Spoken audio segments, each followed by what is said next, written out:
So now we can see clearly now. Is there like more spiders? They all... Nope, you have cleared the area. This was your encounter. And it's burned out. It's not out of control. Yeah, it's like it went super fast. Like the webs caught and fizzled before they could go to like trees and stuff. That's good. That's a win-win-win. Sure. Back to overland travel. So yeah, you cleared the area and does anybody have a towel? Use the tent cloth. I guess. Do we even have a towel as travelers? That's I was hoping. I mean, we could use if Ulfred had a towel, he probably wouldn't share it. That's reasonable. I mean, you could just shake off the... it's nothing personal. It's just everybody. Don't we all have, like, sun capes? Can't you just, like, shake that off and use that to wipe yourself down or something? Maybe I'll find a little clearing that still has, like, dew on the grass and just, like, basically use it as, like, a little mini bath. Just wipe it all off. Totoro-sized leaves. Mm-hmm. Exactly. All right. I am de-spider gunked, except for a little piece in my hair still. Where it landed on you. Maybe Pico can take care of that. No, I'm not touching that.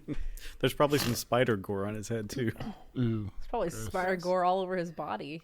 Oh yeah, you washed you off with your leaves and stuff. Yeah, so you guys will end up finishing up your day of travel as the sun is starting to go down. It's getting cooler. The mist has receded out of this clearing, and you can find a place to camp for the night. And who usually does your camp checks? I can't remember. Normally I do, just because of meta numbers. Yeah, sure. Deck sense. Yeah, so Pico, I guess, take it away. Someone can help also. I get a +1. All right, that is a total of 8. Uh-oh. Probably a difficult place to set up a camp. Yep. There's lots 7. of brush around. Your total is still 8, I believe. All right. It was a harrowing day. It truly was. Pico, where do you set camp up? Because your not completely successful camp check means you only will recover 2 HP and MP. This is going to be a hard day for you guys the next day. So how are there clearings at all in this place? Because if there's not, it's pretty much just make camp on the road or whatever is a road. I think, as you're going through the forest, the sun is starting to get, sunset is happening, and you're looking for what could be a good place. You can find like an area that has a bunch of ferns, and it's like kind of like an outcrop grow, like a little just offshoot from the road. Right, because almost nothing grows under pines. Yeah, no, it's all just, but it's just pokey, right? Like there's pine cones, there's sticks, there's rocks. It's like you guys would have to find a place that would be good for you to set up. So it could take you time just to clear off a patch between the 4 of you or whoever helped you. There you go. Oh yeah, That's right. Yeah, you could do that. And you laughed at my leaves. There's so many uses. I know. So maybe there's so much crap that it takes so long to put the camp together that there's just less time to sleep. Yep. I also have a thing where I can basically make you sleep like a bat. I can hang you off of a tree. And it grants you a +1 bonus to the next day's condition. Wow. Oh. That sounds fun. But it can only be used if there's something for a cocoon to hang from, but we're in a forest, so I would assume a tree would count. There's everywhere you could hang a cocoon from. Are you going to cocoon people? I can cocoon people. That might be the best way to do this. It is 4 MP, so I can do this all. If you do that, I will say you succeed at your camp check. And then you recover all your MP, so that's a win-win-win. Okay. Another one. Another win-win-win. Win-win-win. Okay, let me try not to fail. Oh. And that was int spirit? Yes. I think that's what Chris said. Yeah, in spirit. Do I need to do it 4 times for each of us? I'm not going to make you do that. Okay. Unless it sucks. 16? Okay. Whoa. Yeah. Sounds great. That sounds like not a failure to me. Oh gosh, what does this look like? Very funny. Yeah, yep. Yeah, so we all have little cocoons hanging from trees. Cocoon-like sleeping bag maintains a constant temperature. Oh. That's pretty much it. Duration 12 hours. We can get a nice sleep. Nice. Okay, so I imagine Ulfred sticks seals on everybody's head and it just zips you guys up, attaches to a branch, pulls you up. You guys are all cocooned. This is kind of a weird crossover from Tales from Mox Ferry with Chris's character. Mm-hmm. I'm okay with it though. It's really weird, but at least we're not sleeping on pine cones. I appreciate that. Please find me a big tree though. Yeah, no kidding. Yeah, you stand under a big old oak or old sequoia or something, so that We get a shot that's over the The trees. only hardwood in the forest. We get a shot that's over the trees, and as the cocoons take place, you just see a tree bend over, it starts to bend, slightly bending down to the ground. like a fishing pole that's just fighting against a fish that's pulling down. Okay. All right. So you guys will get your HP is doubled and all your MP is recovered for sleeping. Sweet. And you have a cozy night in Cocoon Town. Wow. I hope Okay, there's no cool. spiders in these trees. We're No. practically packaged just for them. Musashi mutters as he falls asleep. Has a scary thought, says it out loud, and then falls asleep. Just whatever. Yeah, so 12 hours will pass, or whenever Ulfred decides to let the magic go in the morning, and you wake up. The mist has dissipated. It's still summer, so it's still very, very humid, but there is no fog anymore. And you guys will do your condition check. And you get a +1. I keep forgetting that I have a bonus for condition checks. So when I did my last condition check, I actually got a 3. But Oh, whoops. so now I get a +2. But I think if you still fumble and roll snake eyes, I think that's why you got the status. Which, did everybody take a point for his fumble? Oh, no, I didn't. No, I did not. I did. Oh, I remembered. I got a 15. Oh, yeah. I'm still at a 4, even with the bonus. 7. Doing better. Oh, thank fucking God! I got 12 total. Nice. You get to pick one stat to increase for the day. So he feels great after his nightmares, but everybody else is exhausted. Yep. Poor Pico. That cocoon may have actually been the best sleep I've ever had. Because it's they don't make beds big enough for me, and it's more comfortable than being on the ground. It's like so it's swaddling. yeah. Yep. Mm-hmm. I'm just tucked in there with my little baby blanket. I should cast a benediction or something. I forget sometimes that I have the Ryujin who can do stuff. Yeah, so there's a little fox that peeps out behind a tree and is looking at the four of you chugging off your cocoons. It Watching would you have guys been funny all if he came wake up up. and chewed at the end of one of the cocoons. Somebody just falls down. And then pulled Pico. Yeah. It runs over to Pico's, grabs it, yanks it. Pico falls down right into a pine cone. Of course. That's why your condition's 4. It's probably really hard to get out of those cocoons. Yeah. Our Ryujin is... My condition's good, and I raised my strength for today. I imagine Musashi, through his trials in the forest, he has become stronger and emerges from the cocoon a new dog, and he just bursts from it yeah! He's got butterfly wings. Right. All right.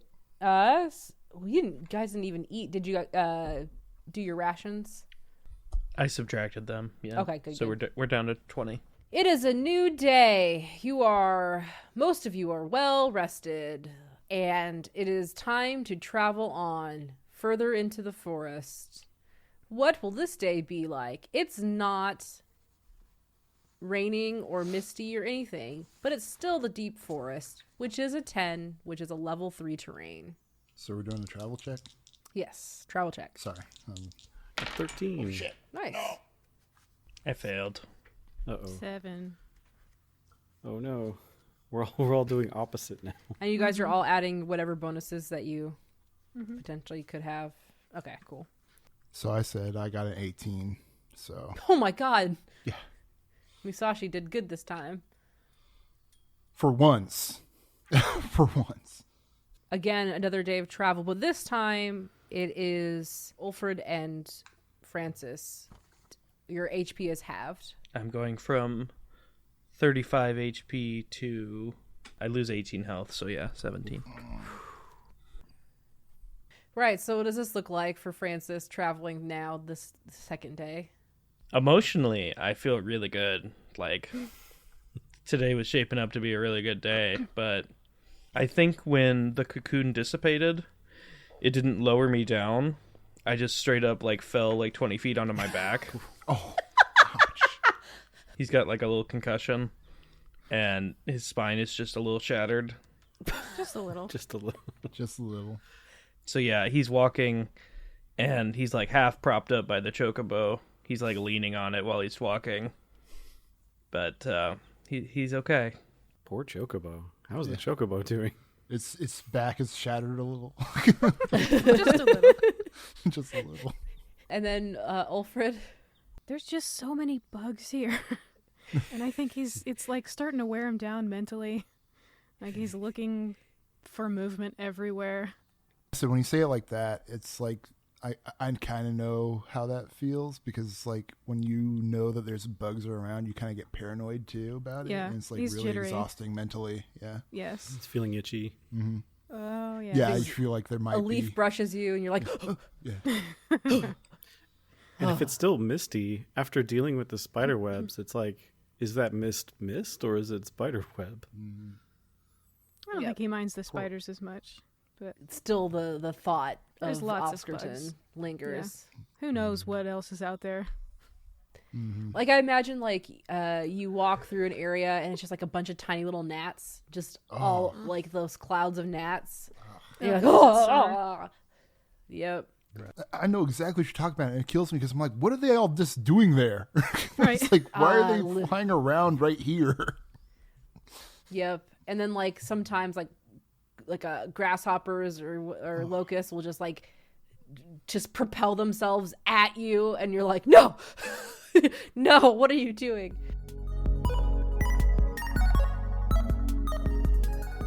Sometimes, winning a game isn't about dealing the most damage, or drawing the most cards, or making any measurable contribution towards victory. But hey, just because you don't have the stats doesn't mean you're not a f***ing gamer god, alright? Enter The Intangibles, a podcast on the Geekspective Network, where me, Kenny, and my brother Matt break down all the things that are hard to quantify in games. All kinds of games. We're talking classics like Sonic's the Hedgehogs, and chess, and 3D Pinball Space Cadet. Great game, by the way. We're talking new releases like Insert latest trending games on Twitch here.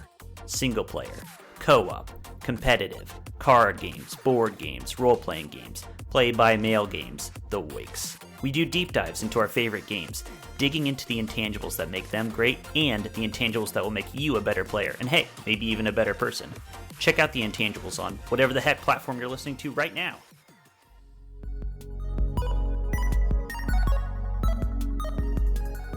Let's go with Musashi first. What's traveling for you like today? Well, pretty good. Musashi feels, I don't know what it was about that cocoon, or if it's just him getting a Zenkai boost, like a Saiyan of some sort.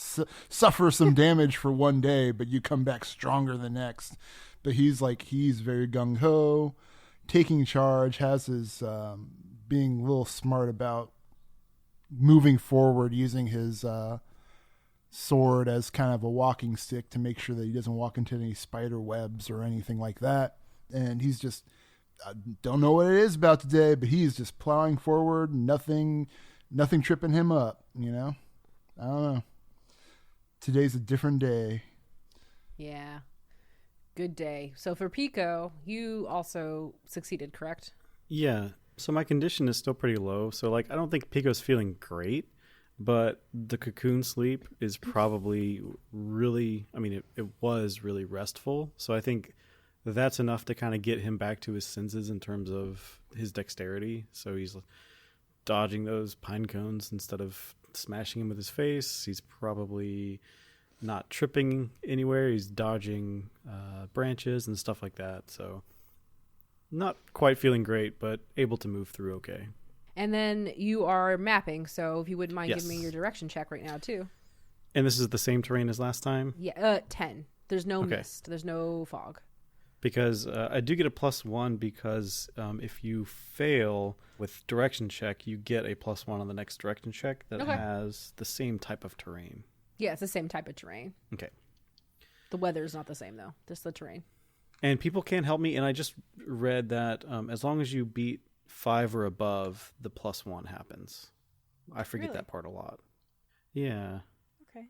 I thought it was the same, but That kind of makes sense, I guess, because it's like it's easier to get the bonus than having 2 players who have to make the actual check. I think in like D&D, it's like, or the old D&D 3.5, you had to be like a 10. Yeah, this one's 5. 7 to 8. There you go. oh, sweet. Okay. So this will be intent +2. And that is a 10 total. You succeed. Good. Just barely. Yeah, so just to FYI, you did succeed last time in aiding Pico, but he had rolled an 8, and that would have only got him to 9, so that's why it didn't work the last time that you got into baby spider buffet.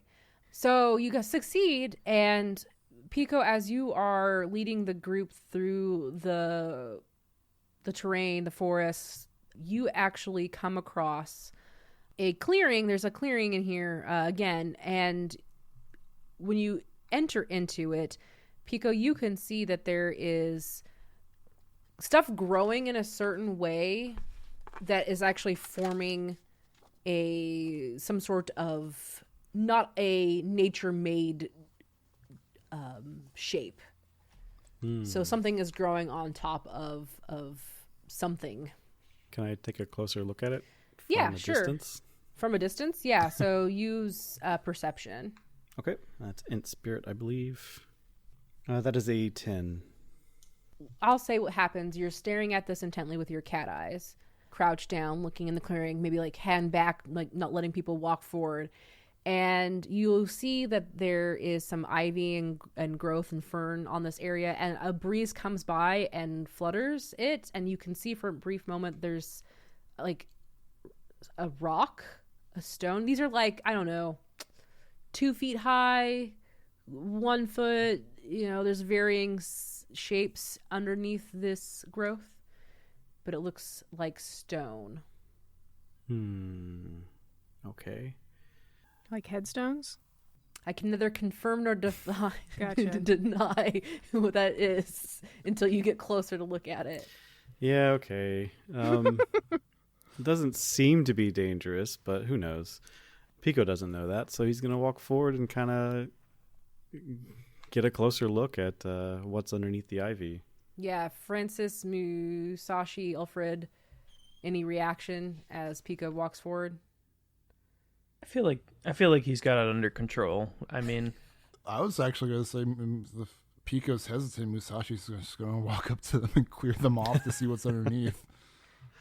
All right, so Pico goes forward, and Pico, you start to pull off the... What I start to do is I get my stick out, I make it extend, and I kind of poke at the ivy from a distance, just because Pico's kind of skitterish. Yeah, so as you start to move it aside, they are like little statues, and so they look like little dragons sitting up on their hind legs, holding like one that you uncovered to begin with is holding like a tablet in its like paw, in its hands. Android or Apple? A stone tablet. Sorry, I couldn't resist. I know. Oh yeah, you go over it. Got any games on here? Yeah, he's playing Bejeweled. He was playing. So there's a tablet in its hands, And if you clear off like another one, there's nothing in its hand. It's just kind of has its hands outright. And if you clear off another one, it's kind of like actually broken. So like its head's missing and it's on the ground next to it. It's also holding like a tablet. There are 4 figures total in varying stages of disrepair and crushedness. Do these tablets say anything? So yeah, Musashi, you look at it and it's kind of weathered away. So like what writing was on it doesn't look completely legible. And also like the parts that look legible to Musashi, I'm not sure if you would know the language. My intelligence is 4. I know everything. Yeah, it's like, could you roll me maybe a knowledge? I could roll you my my refined education. Yes, there you go. Right, use your refined education. Int. Yes, I'll roll my refined education. No detailed information about things seen or heard. Oh, just for comical reasons, I'll go ahead and roll that. And I roll the 5. These are words. This is a language. May I roll knowledge of tradition? Yes. This is rock, indeed. I know this for a fact. 12. Yeah, so when Ulfrid comes over now and looks at it, Ulfrid, you know that the language that is on these tablets looks to be like an elvish language, Fey words. As you're brushing away maybe parts of it, you also see there's a symbol on the tablet at the bottom, like basically like the end of whatever it's supposed to be saying. And there is this symbol of an Ouroboros, of a dragon eating a dragon, eating a dragon, eating a dragon. Mm-hmm. I like that the note takers are very intently taking notes right now. You said a dragon eating a dragon eating a dragon? Yeah, 4 dragons. Did we see that in the Rhapsody Roads when we were in there? I know they have existed in some buildings in Book of Spring, but I'm trying to remember if we saw that in this campaign or not. I don't think we have. I don't think this is your guys' first encounter with it in this campaign. But theoretically, Ulfrid probably would have seen it in a book or something. Oh, yeah, definitely. Like, if Ulfrid is a knowledge seeker, journal person, yes, like, you have seen this symbol before, and it's definitely related to the land of Loam, like Loams. Like, you see this as, creation story? This is tied to some creation myths. If these were tombstone, like headstones, he probably doesn't know what that is. He also has no idea what the symbol is, so he's probably looking for bugs to eat. Just rooting around the forest. Do you want to see if you find anything as you're rooting around? Yeah. Okay. I'll make a rummage. It's a dex int. Does he know the concept of dragons? Probably not. Huh. You don't have a lot of time to talk about dragons when you're running from wolves all the day as a pig. Sorry. Would your pig deity know anything about dragons? Oh, I'm sure. 100%.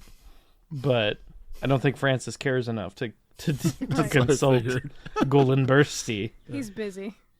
I got a 5.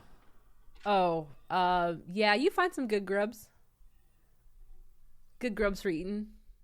Yeah, you guys are the main characters of the party are looking at this and really contemplating it, and just in the background shot is just like dirt flying as and Francis sticks his head up and there's just like worms, like a worm half out of it.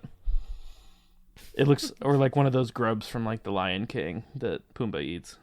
When Pico was hesitant, he's always thinking things are traps. So now that nothing seems to be, dangerous right now, he wants to take a closer look and see if there's anything mechanical about the statues. He's very curious about it. Sure. Like, do things fit into other things? Does anything move?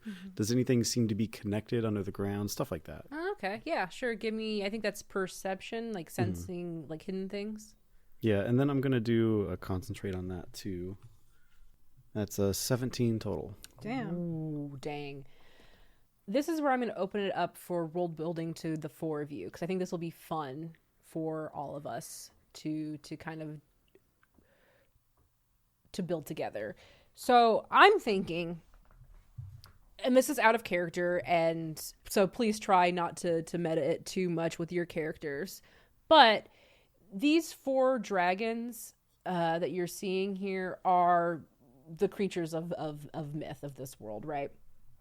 And I'm interested in your ideas of like what these things are for, right? Like, why is this in the forest? Why would this be set up here? Is there evidence of like old homesteads nearby? Like, was this a place people were, or is maybe the place special and that's why the statues are here?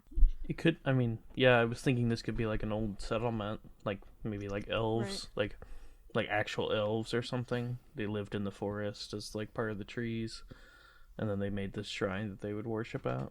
I was just thinking about, since these things were four dragons and they have tablets that have writing on them, I was thinking that maybe not necessarily like not saying that this is specifically what they're there for, but I was thinking about Skyrim and how there's the dragon tablet things where it's essentially just like landmark things that contain lore specifically about these mythical beings, but it's just like this old thing that's stood the test of time, even though some of them are in like different states of damage and whatnot. But it's just like they have information on them that's old and worn, and it probably tells an important tale or something, and had some significance to a particular, from what I understand, Elven was what was written on it. Yep. So some Elven tribe that was more in tune with these four dragon creatures of myth, and it probably had some important information regarding rituals that they deemed necessary for paying tribute of some kind. Yep. Maybe some Gotcha. other practices or something that they had to do for some reason. That's my idea. I don't, if everyone wants to spitball more, or I that's just me shooting my own theory, whatever. Yeah, I like it. I like that. It's kind of what I had in mind too. It's like, I think this was set up by, I think, Ulfred, as you start to look around this area a little bit more, you could probably see like remnants of like a clay pot or two, or potentially some really old jewelry. Like I'll just give that to you. Like you find evidence that there were people here at some point in time. Like, Francis looks up to the trees and maybe you can see like where the branches kind of grew together in a way that doesn't look 100% natural like other trees around, and it's kind of like building like a loft area, and you could see maybe like the tattered remains of some I don't know, woven mat or something. So these people actually lived here and it wasn't just like a pilgrimage thing. Yeah, seems like it. Like when you describe that, I also like to imagine that if you take a closer look at like area around, you realize that like some of the structures that they lived in had been overgrown and fused with the surrounding area. It's like one of those things where it's like as the scene lifts and you kind of get a zoomed out shot, you realize that there is more like, yeah, there was like houses here and stuff. It's just that they're taken over by trees and whatnot. Yep. Or something like that. Yep. Cool. Which, like it's ancient. Like you're there and you just feel that this place is ancient, Mm-hmm. So I kind of like the idea, Kristen got me thinking about it, that it's like maybe there's a bunch of spots like this around the continent, and like it was like a rite of passage that like you would go and travel to them, and that was like the original travel journeys. Oh, wow. Because You would go to these like major religious they maybe all have hotspots. different information. Mm-hmm. Yeah. Yeah, and you get the full story. at Oh, the that's end. cool. Yeah. And they I have like that too. caretakers for Dope.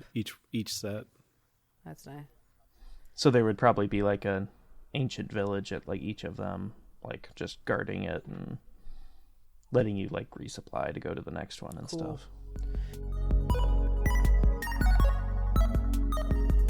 Hey everyone, thank you so much for listening.